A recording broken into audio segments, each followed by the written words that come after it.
آج کی اس کلاس میں مطالعہ کریں گے بچوں ہماری درسی کتاب گلستان ادب کے حصہ نظم کے سبق نمبر 14 کا، اور اس سبق کا عنوان ہے یاد نگر۔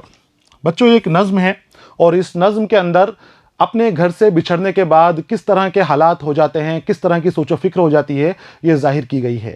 دنگا فساد کی وجہ سے یا ملک کی تقسیم کی وجہ سے کئی لوگوں کو اپنا گھر چھوڑ کے دوسری جگہ ہجرت کرنی پڑی تھی، کیمپوں کے اندر اپنا گزر کرنا پڑا تھا۔ اس وقت ان کے اوپر کیا گزری تھی، دنگا فساد کے دوران پھیلی قتل و غارت کے اندر ان کو کس کس طرح کی مشکلوں کا سامنا کرنا پڑا تھا، اس نظم کے اندر ظاہر کیا گیا ہے، بتایا گیا ہے۔ اس نظم کو شفیق فاطمہ شورا نے لکھا ہے، جو اردو ادب کی مشہور شاعرہ ہے۔ حیدرآباد سے آپ کا تعلق ہے اور نسوانیت کے لیے آپ جانی جاتی ہیں۔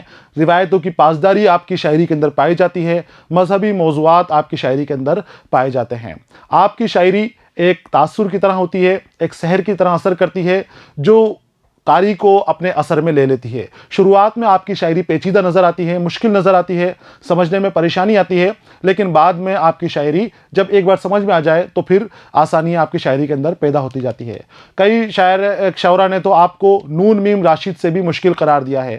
نون میم راشد کو اردو شاعری کا مشکل شاعر قرار دیا جاتا ہے، بہت مشکل شاعری آپ کی ہوتی ہے، لیکن جب شفیق فاطمہ کا مطالعہ کیا گیا، شفیق فاطمہ شورا کی شاعری کا مطالعہ کیا گیا، تو نون میم راشد کو بھی آپ کے سامنے آسان پایا گیا۔ مشکلات کے باوجود بہت خوبصورت انداز ہے آپ کا، احساسات کی ترجمانی آپ کی شاعری کرتی ہے، جذبات کی ترجمانی آپ کی شاعری کرتی ہے۔ سبق کو میں نے 3 حصوں میں تقسیم کیا ہے۔ پہلے حصے میں ہم شاعرہ کا زندگانی کے حوالے سے اور کلام کی خصوصیات کے حوالے سے مختصر معلومات حاصل کریں گے۔ دوسرے حصے میں ہم نظم کا مطالعہ کریں گے، اور اس کے بعد جو تیسرا حصہ ہوگا وہ اس سبق سے متعلق درسی کتاب میں دیے گئے سوالاتوں کے اوپر منحصر ہوگا۔ تو ہم شروع کرتے ہیں سبق کا پہلا حصہ، جس کا عنوان ہے شفیق فاطمہ شعرا کا تعارف۔ یہ جو آپ تصویر نظر آ رہی ہے، یہ شفیق فاطمہ شعرا ہیں، اور حیدرآباد میں آپ رہے، حیدرآباد میں ہی آپ کا انتقال ہوا۔ ناگپور میں آپ پیدا ہوئے تھے اور آپ کے والد کا تعلق سہارنپور سے تھا، لیکن دنگا فساد کے دوران آپ کے والد ہجرت کر کے اورنگ آباد آ گئے، اورنگ آباد میں مستقل سکونت اختیار کی، اور بعد میں آپ حیدرآباد کی طرف آ گئیں، اور حیدرآباد میں ہی آپ کا انتقال ہوا۔ مختصر معلومات یہاں پر دی گئی ہے، لیکن بہت ضروری ہے، اہم نقطے اس کے اندر دیے گئے ہیں، اور امتحان کے لحاظ سے بھی آپ کے لیے یہ اہم ہے۔ آپ کاپی اپنے ساتھ رکھیں، جو مشکل الفاظ آتے ہیں یا ایسے نقطے آتے ہیں جو آپ کو یاد کرنے میں پریشانی رہے، سمجھنے میں پریشانی رہے، اس کو آپ کاپی میں لکھیں اور پھر دوبارہ پیچھے جا کر اس کو سمجھنے کی کوشش کریں۔ تو شروع کرتے ہیں ہم۔ مختصر تعارف ہے یہاں پر کہ شفیق فاطمہ شورا آپ کا نام ہے، اور 1930 میں آپ پیدا ہوئی تھی، ناگپور میں آپ کی ولادت ہوئی تھی، اور 2012 میں حیدرآباد میں ہی آپ کا انتقال ہو گیا۔ جگر کے عارضہ کی وجہ سے آپ کا انتقال ہوا ہے 2012 میں حیدرآباد میں۔ شفیق فاطمہ شورا کی پیدائش ناگپور میں 1930 میں ہوئی۔